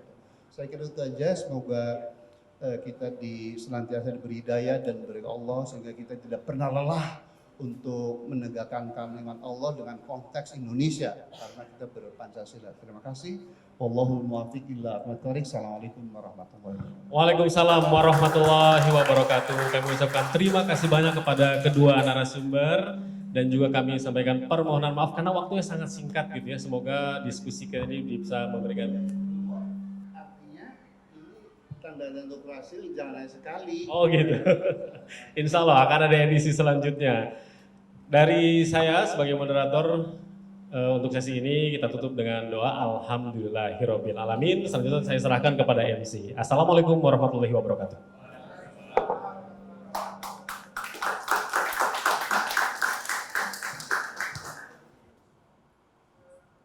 Terima kasih kepada Bapak Angga Aminuddin yang telah memandu jalannya dialog kebangsaan pada hari ini yang mengusung tema merawat keutuhan bangsa dengan politik moral di tengah politik kekuasaan. Selanjutnya yaitu penyerahan cenderamata dari Radio Silaturahim yang akan diserahkan oleh Bapak Insinyur Farid Thalib kepada kedua narasumber kita yaitu Profesor Dr. Insinyur Rohimin Dahuri MS dan Profesor Dr. Hajah Amini Lubis LCMA.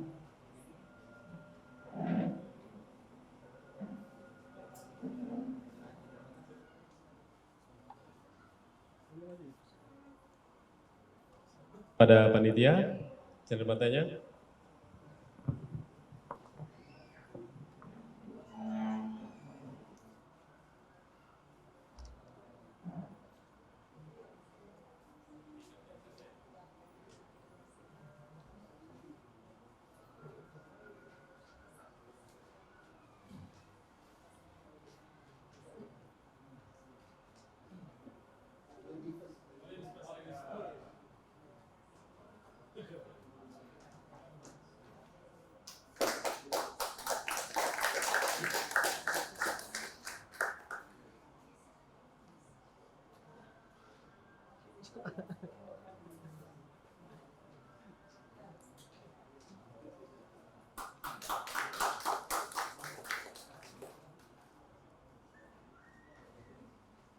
Sekali lagi kami ucapkan terima kasih kepada kedua narasumber kita. Selanjutnya sesi foto bersama.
Hadirin yang kami hormati, kita telah sampai di penghujung acara. Kami ucapkan terima kasih jazakallahu khairan jaza kepada seluruh tamu undangan yang telah mengikuti acara ini dari awal hingga akhir. Kami juga mengucapkan terima kasih kepada para wartawan yang telah meliput kegiatan ini. Hadirin yang kami hormati, marilah kita tutup dengan membaca hamdalah dan doa kafaratul majlis. Alhamdulillahirabbil alamin, subhanakallahumma wa bihamdika asyhadu an la ilaha illa anta astaghfiruka wa atubu ilaih. Saya Arina Islami sebagai MC sekaligus mewakili panitia dalam kegiatan ini memohon maaf atas segala kekurangan selama kegiatan ini berlangsung. Akhirul kalam billahi taufiq wal hidayah. Wassalamualaikum warahmatullahi wabarakatuh.